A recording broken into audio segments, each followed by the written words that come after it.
Hi everyone. It's Wednesday night at 9 o'clock. It's time for Late Night Snack. I'm Allie. Welcome to Voice of Her Own. Late Night Snack is just every Wednesday night I talk about life and parenting and self-care, all the good things in life. And even though it's Valentine's Day, I'm not talking about Valentine's Day.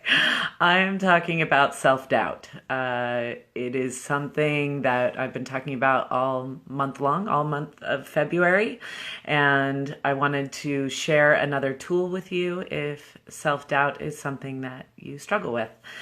And tonight, I wanted to tell you a story. I started off a little while ago telling you the story of how I had my breakdown. Imposter syndrome took over. And tonight, I want to tell you a story that happened shortly thereafter and how I utilized a potential tool that you can use. And one thing that I will say, and you saw it in the description, for those of you who love my cursing, well, you are going to have a great time tonight because I will be dropping some F-bombs. It's relevant to the story. There's no other way around it. So I hope that's all right with you. So what I wanted to talk about was how shortly after my breakdown, I was in a position where I had to make a different kind of decision than the ones that I normally made. Let me set it up for you. I used to work at Google at the Children's Center, and I was a director there and led up this large, beautiful, amazing school. And I had the honor for almost 7 years to share my office with this wonderful woman named Janice Kaiser. For those of you who know Janice, she is amazing inside and out. She is incredible. She wrote the book Becoming the Parent You Want to Be. For those of you with little kids, I suggest you go and get that book or borrow it from the library, something. Janice is amazing. She wrote a parenting book where after you read it, a lot of parenting stuff, you read it and you think, oh my gosh, I am failing on all levels. Not her book. She is encouraging and insightful and intelligent and warm and generous and just incredible. And parenting, talking to parents is her passion. Now, for me, teachers were always my passion. I always loved working with teachers. And at the time that the story took place, I was a new mom. I think my daughter was about 7 months old, somewhere in there, and it was shortly after I had had my breakdown. And we were holding a large parent meeting. There were about 30 to 40 parents. Janice always loved these meetings. And for me, I was so intimidated because Janice was such a master. She was just so skilled at being able to draw parents in, share information. She was so articulate. She is so articulate. She's really an incredible person. And I had a front row seat to her parent meetings month after month after month. And this was a big meeting. There were a lot of parents there. And I felt myself feeling that intimidation. I was raw with vulnerability anyway because I had just gone through a pretty significant breakdown and was still coping with imposter syndrome and all of the self-doubt gremlins that were just everywhere. And normally when I was at one of these parenting meetings and I would speak because I would have to share about what was happening in my parts of the school,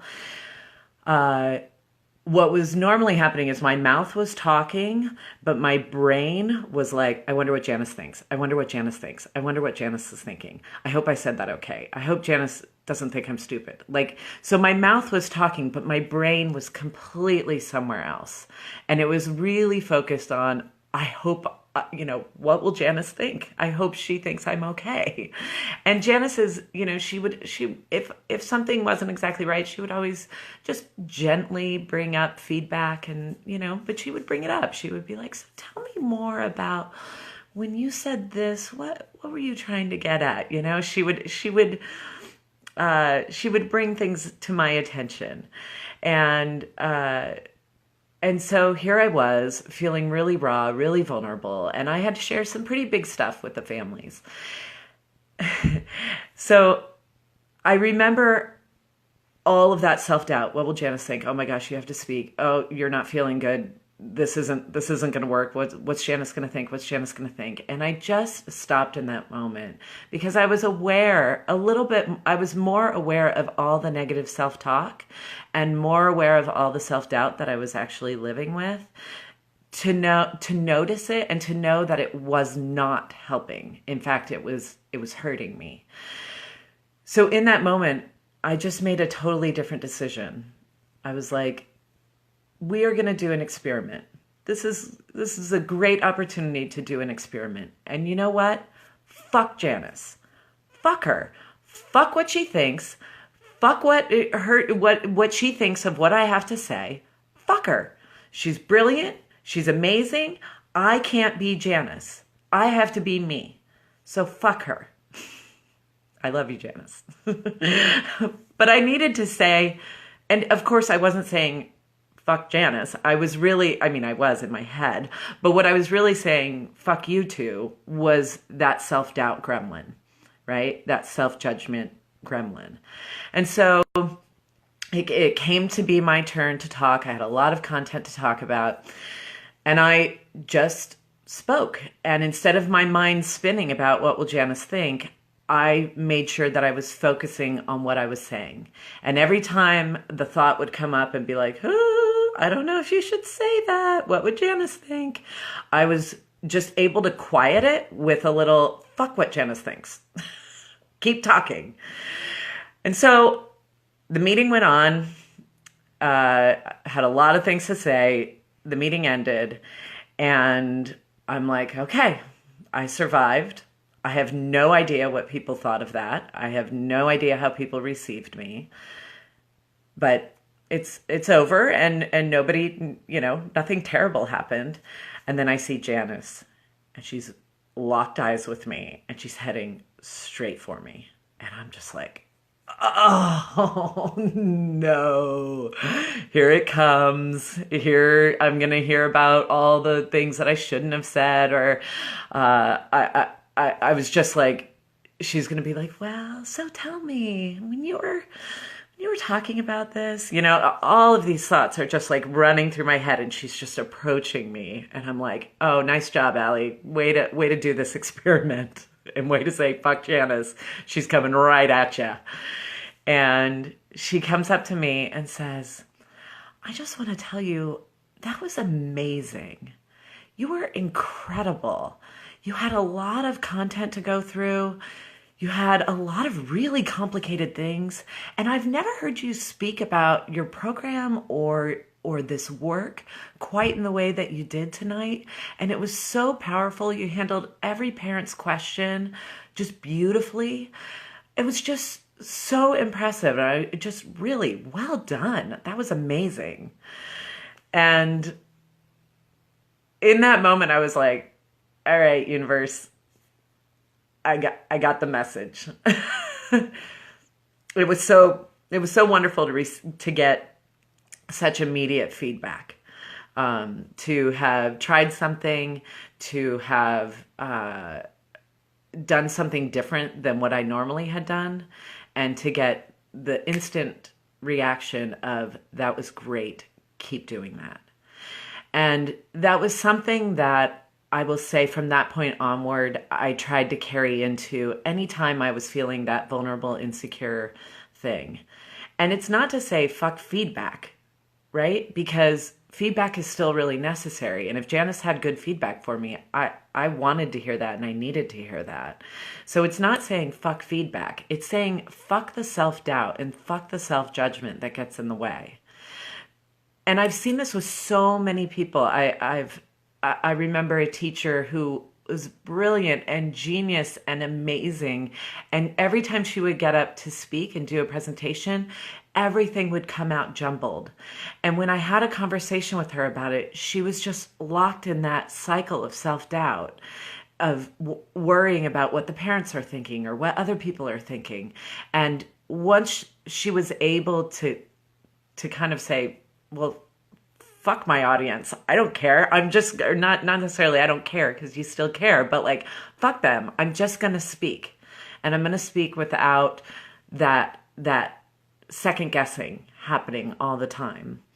So I want to give that to you as a tool. Bring out your inner fuck Janice, although don't fuck Janice. Janice is amazing. She's an incredible person. Really, go get the book, Becoming the Parent You Want to Be. It's amazing. But if you find yourself kind of always second guessing yourself, then I encourage you to kind of step into that boldness. I hope that's helpful to you. I also wanted to tell you about a few things happening. And hi, Mom. Bonnie is my mom. Hi, Mom. Hi, Debbie.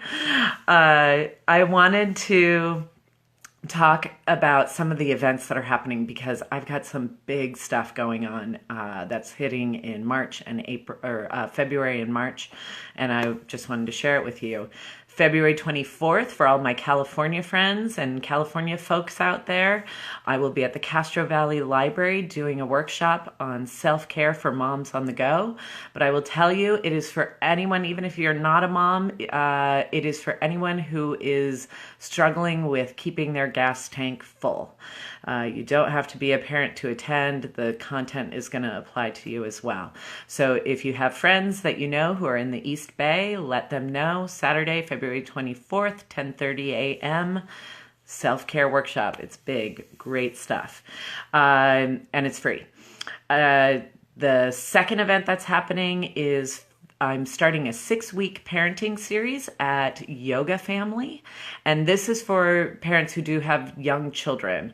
The first topic that I'll be talking about is navigating power struggles, and that is at Yoga Family in Maple Valley starting at 7 p.m. And the last big project that I have going on in the February-March timeframe is the Back to Her Roots Motherhood Project. This I'm partnering with the outdoor school. My son goes to an outdoor school, and Green Play Northwest is amazing. I mean, the women here are they are mind-blowingly incredible. And it is going to be a Back to Her Roots motherhood project where you immerse yourself with nature and mindfulness and reconnecting to yourself so that you can be there for your child in extraordinary ways. So that is starting on March 24th, and I will include links to all the things if you want to sign up or if you're interested, and feel free to share this with anyone who you think would be interested. And the Back to Her Roots Motherhood Project is in the Maple Valley area. We'll be traveling around to different locations. A lot of it will be done outside at different rivers and lakes and forest areas. So that will be that'll be something if you're here in this area. So I hope that that tonight was a beneficial night for you. And if you have any questions or comments, leave them down below and I'll respond. And I wish you a full night of uninterrupted sleep tonight and always. And I hope to see you next week. Thanks so much.